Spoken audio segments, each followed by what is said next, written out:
Hi there, I'm Gildart Jackson, and today we read chapter 50 of David Copperfield, a tearjerker, because finally Mr. Peggotty gets to find little Emily.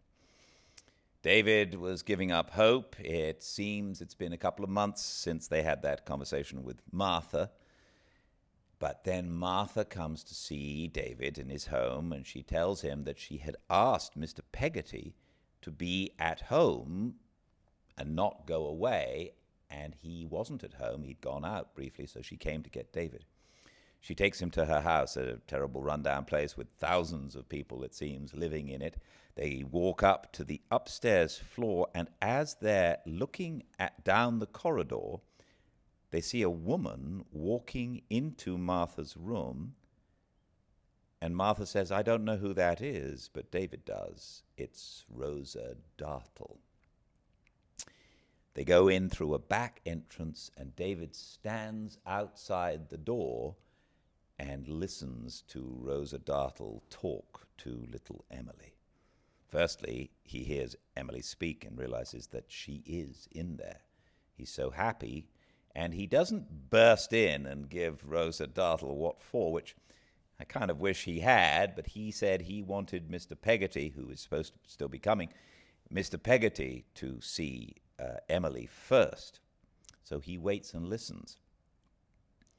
Rosa Dartle is insane and vile and wants to make sure that little Emily runs back to her house, home in Yarmouth, and not try to seduce, she thinks, James Steerforth again. She really is an awful, awful, sour, bitter woman.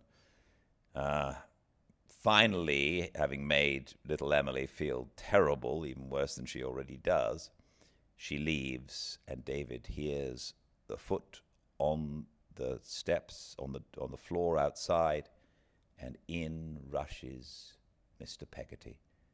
And he hears Mr. Peggotty and Emily embrace. David rushes in and sees Emily fainted on Mr. Peggotty's breast.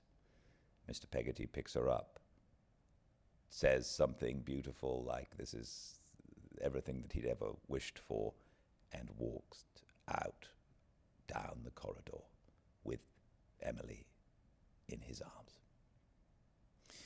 It's beautiful. This book is beautiful. Please join us. We read every day at 5 Pacific at Fireside Reading on Instagram Live.